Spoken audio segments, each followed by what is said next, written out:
So, based on the fact that even stores in my state as far away as Salem are currently sold out on day one, and the Switch 2 is not, in fact, the Wii U 2. I mean, who, and even my 3DS 2 comparison might be lowballing a bit. That, and I'm also still grinding out a bit in Destiny 2, who, for the final shape, I was unaware it had to be all done in one go.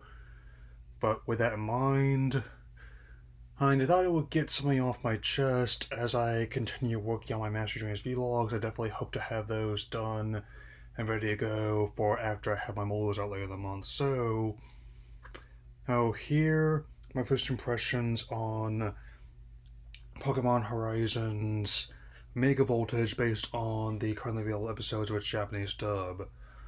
And why even with the much ballyhoo time skip, I'm not particularly impressed by it. Before I get into who my issues with this arc so far are, especially in regards to how I don't think the time jump has been that well implemented, and I thought I would just positives per usual. The animation, of course, is quite good, especially in terms of the, the battles is very good. I mean, especially when they actually see them through the end, not just raise the metal curtain to who who try and block out the results, and also when they actually do attempt to actually include a concept in the games, and as opposed to an offhand mention, it works. Because I still maintain that HC would have been way better if they had just made a straight adaptation of Scarlet Violet video games, and especially a given how it would have been great for the character-driven storytelling they're attempting to do. And now on to the issues I got with it, which also tie in the issues I have with the end of Rayquaza Rising. So one constant I've noticed with myself and others when they point out an issue with Horizons is that it's not the ideas themselves, but rather the way they implement it is breaking one suspension disbelief. If with one of Tinky Tink's hammers, I would say, a I on a basic level trying to clear their names and take the fights to the enemy. He is not a bad one on a surface level, but you're telling me that all this happened in the span of 1 year's time. I when when I can barely even get hit half the stuff I set out to do done in that time frame. Well, get out of here. Here. And with that, I don't think that the year in itself is substantial enough time for things to have changed. I mean, and especially when at least 5, 6 of the legendary heroes fell on Corvallis, but then they show the preview with the fact that the bad guy has them already, and I honestly, am starting to get bored with Spinel and the Explorers as villains being. And it's like I actually still found the AI variant of Saturn as well as the more small scale antagonism of Team Star and the rivals way more interesting. And that's not impossible. We'll see all that. At, uh, but it's unlikely, especially based on what they said of me. You're telling me that 2/3 of the main cast does not have stage 2 starters yet. And a side character mentioned and going to Blueberry Academy off screen. I mean, get out of here. I mean, part of my understanding is that part of the time, the supposed appeal of a time skip is to show a different perspective, but I've never really been of a mind that in itself is a solution to anything in a story. Quite the opposite. I understand, and more than anyone, that the storytelling tool to be used well or used badly, just like anything else. Well, I'm just saying that I personally, are the ones I consumed, and would argue that it's a difficult thing to get right and a very easy one to mess up. And this is a very mixed bag, I would say. Some behaviors have been dropped, thankfully.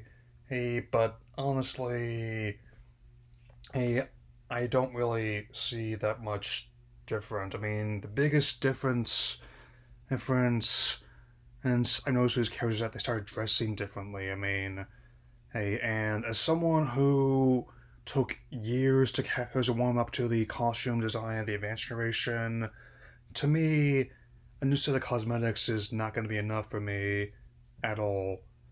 Well, especially when rather than and actually clarify exactly what continuity this anime takes place in, they've actually made things even muddier with the presence of one new character in particular. And for those who know what I'm about to address, I'm going to put a timecode description for you all to skip it. So there's that. And as you might have guessed by some of the hands I tipped on my into my community tab and other areas of the net, is I do not like Alt as a character at all. Well, personally, it is kind of neat that he helped save the save Liko and Roy from the XC facility, and also broke up the whole party there. But apart from that, I find him obnoxious at best and a danger to himself and others at worst. First, I know it often is wishful thinking to see you know who crossover for with this cast, but this is honestly what might like bringing up to me the worst aspects of Yamcha, without any of the redeeming qualities of that character. If I'm being completely honest, as especially they cranked the whole whole distrust list of female characters up to 11. And then, I've seen shyness, and this isn't it. This is much worse. I also don't really care for him functionally taking Dot's place as protagonist for the initial chunk of episodes I watched. Especially since Dot is definitely was the character that's most actively trying to better herself and has also changed changed the most out of the main three personally. And I also can't say I was too impressed with their take on the so-called nuisance streamer culture that I just finished watching. Personally, I think Geiki Hikitaro did that better in its 2018 incarnation. And I wouldn't have invited this obnoxious this prankster with the stun fist on my stream. I would have had him turn into a tree, like they did in Kitaro, personally. Hey, and I really have a hard time buying, even in this day and age that dang near everyone took Exceed's account at face value when I've seen mistakes about Switch 2 and the new Superman being corrected and addressed in real time. You only really get one chance first impression, personally, and in my honest opinion, Mega Voltage and Ult in particular have thoroughly wasted theirs. Theirs, man. At this point, I'm willing to entertain that some details of the story had to be changed because of the Terror leak, but this is not the approach I would have taken.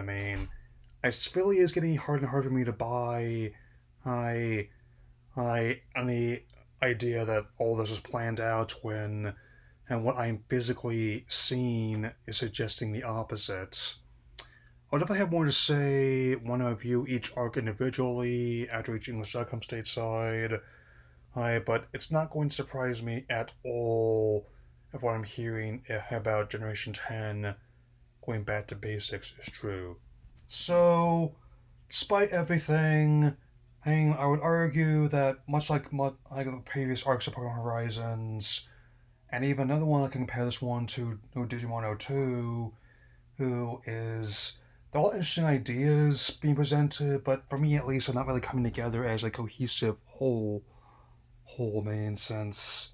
I honestly hope that whatever is planned for the Generation 10 anime, that ends up going a lot simpler.